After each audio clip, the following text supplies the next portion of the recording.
Court ने notice दिया है, जवाब देंगे अमरिंदर कुशवाहा जो यहाँ के निर्वाचित विधायक हैं। इस देश में कई संस्थाओं ने अपने इरादे बदले हैं। ऐसा नहीं है कि इस देश के अंदर में बिहार जैसे राज्य के अंदर चुनाव आयोग ने खुलेआम गुंडागर्दी की,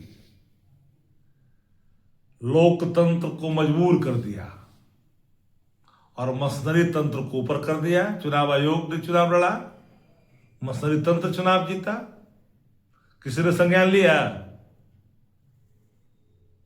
अभी नोटिस दिया जा रहा है कि आप जो है लाडली बहन योजना का पैसा नहीं दे सकते हैं चुनाव में। लेकिन बिहार में चुनाव के समय में सीड मनी के रूप में महिलाओं के खाते में 10,000 रुपए दिए। कौन नोटिस दिया उसको? कोई संज्ञान लिया क्या? तो कई तरह के जो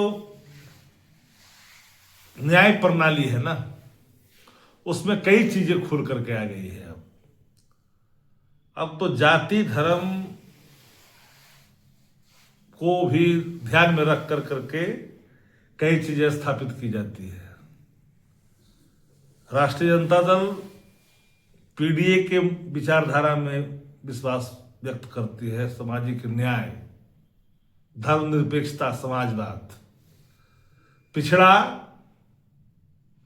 दलित, अति पिछड़ा, अल्पसंख्यक, ये हमारे सशक्तिकरण के हिस्से हैं। इनको सशक्त करने के लिए, मजबूत करने के लिए हम काम करते हैं।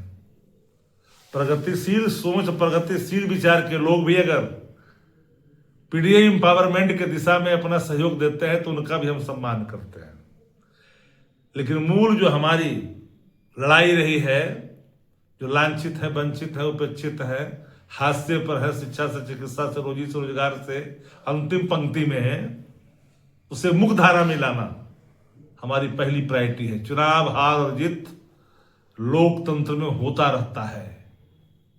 1,90,00,000 लोगों ने तेजस्वी जी के नेतृत्व में आस्था व्यक्त की। चुनाव के नतीजे परिणामों के रूप में जो भी हो, पर ये तो सत्य है कि जनता ने आशीर्वाद तेजस्वी जी को दी है। मशीनरी तंत्र ने क्या कर रहे हो बताओ? नोटिस खेलना चाहते हो, खेलो। उन्होंने आरोप लगाया है कि हमारे जो इसका मतलब ये बात है कि पूरे बिहार में धांधली हुआ, प्रशासन ने धांधली करवाई, गांव में रगेद रहा है प्रत्याशी को चुनाव जीत कैसे गया वो, जो फटर फटर करता है बैठ के सत्ता पक्ष का दूगो प्रवक्ता, लुटेरा गैंग का जो मेंबर है, सब वो जानते नहीं है क्या?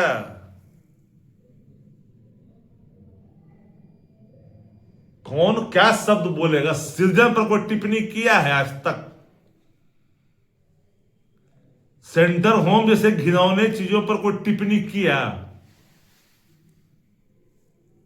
कोई संस्था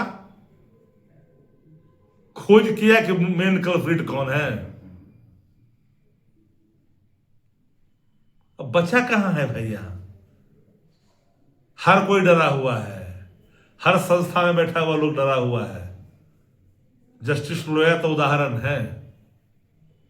उन्होंने कई संगीन आरोप लगाए हैं कि हमारे जो समर्थक को रोका गया वोट देने से और हमारे वैध मतों का भी काउंट नहीं किया गया। पूरे वो सब करने दीजिए। इन लोग को लगता है कि हमारे डीएनए के लोग बैठे हुए हैं संवैधानिक संस्था में, किसी तरह से हमको रिजल्ट दे देंगे, यही सोच के चल रहा है। लेकिन कई ऐसे सीटें हैं विधानसभा में हुए जो कम अंतर से वोट हार जीत। अरे हम 12 वोट से हारे, हम न्यायालय में गए, कुछ सुना? 549 वोट से जीता हुआ व्यक्ति 12 वोट से हारे, कोर्ट में गुहार लगाए, कुछ एडमिट सुनवो किया? जेटली का उसमें कोई जूनियर आदमी यहां बने हुए थे, सुना था क्या? खारिज कर दिया उसको। सबको पता था कि नाजायज हुआ है। जाति देख करके कई तरह के निर्णय होते हैं जी। पिछड़ा दलितों का उनको न्याय कहां मिल रहा है?